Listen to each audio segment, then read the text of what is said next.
kaugnay ng anomalya sa blood glucose process. At pagkapanalo ni Miss Mexico na mamamalot ngayon ng kontrobersya. Tutok ng mga kapatid, magbabalik pa ang First Line Pilipinas. Tutong sa Bawani. Bawani.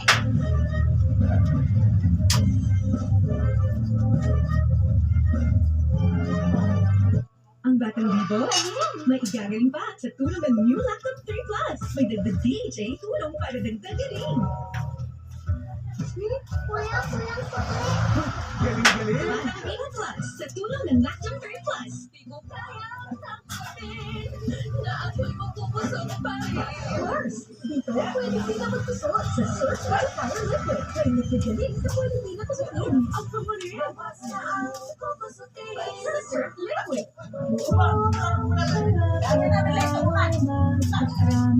Sarap ng Jollibee pagsasayo.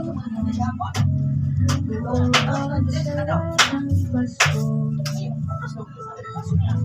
It's a match! Just like games, get up to 100% deposit bonus plus 1% daily first deposit free day. Play for fun. Play responsibly. Gambling is not an accepted way of livelihood and does not solve financial problems.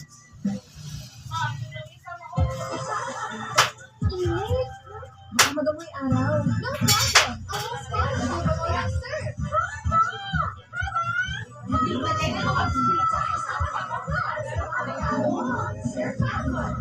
New Sarsaya Bulgogi Sauce. 3 steps lang, may legit sarap na ng Korean bulgogi.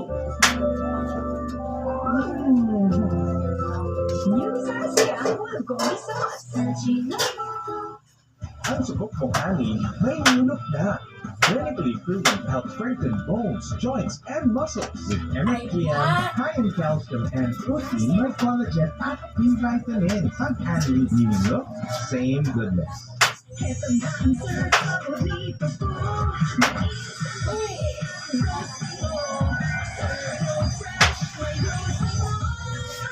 Ang puti.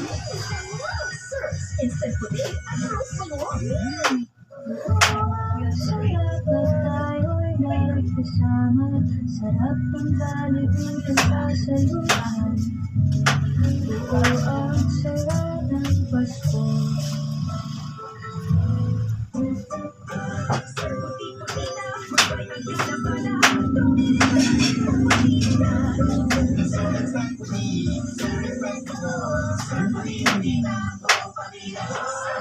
puti in 2 minutes. Ano siya?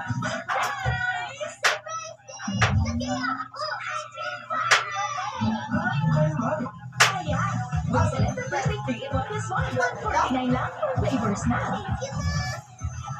$149 lang. I believe skin confidence starts with what you take inside. And no one knows my skin like Myra E. Powerfully works from deep within to help boost collagen and enhance skin. Join us and get that Myra skin confidence. We know, right? Instant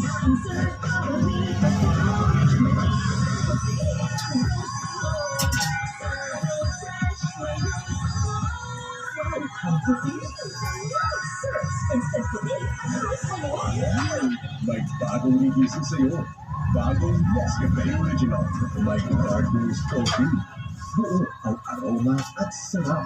Dama ang tapang ng katawan at gising na isipan. Bagong Nescafe Original. Lipat na. Taas ng lagnat, ingat sa dehydration. Mag-Rivalite. Rivalite is most prescribed to help prevent dehydration. Mag-ingat sa dehydration, Rivalite. From Tyson. Dahil si baby, mag-ingat sa dehydration.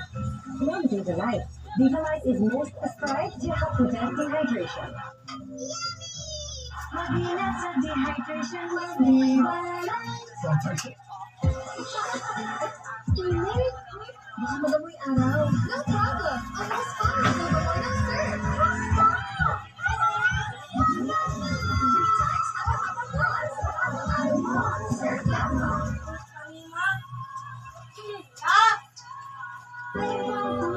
May artist? May budget? Kala nila yun. So,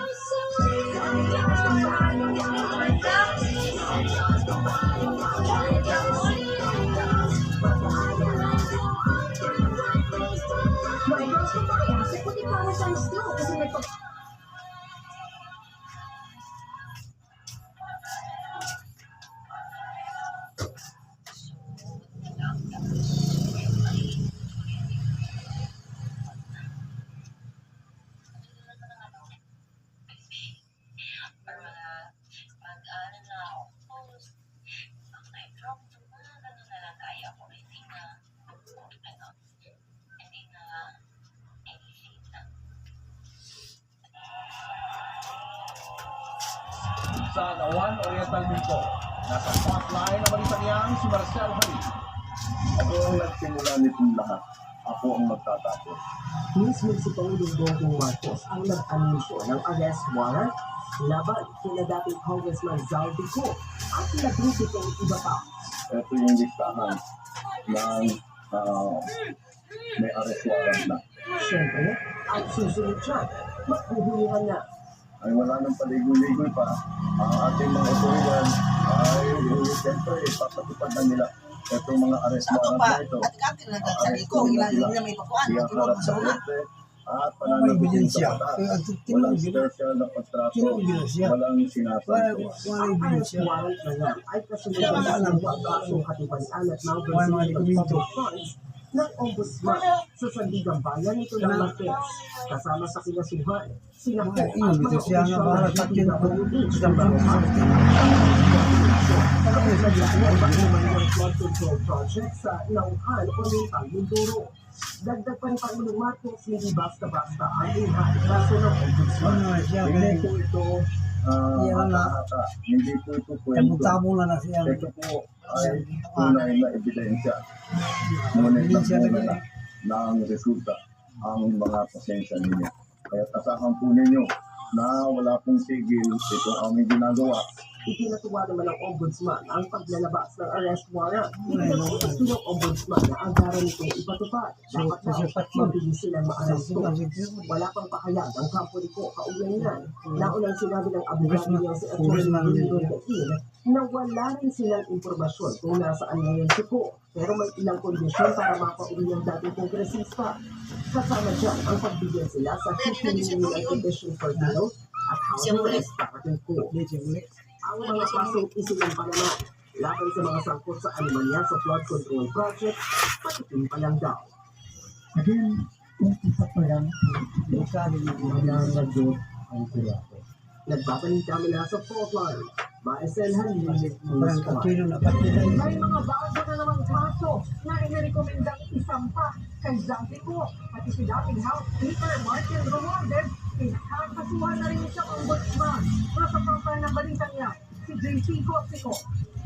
Ito ay tungkol sa mga impormasyon ng dating Speaker Martin Romualdez at saka ni Saldico.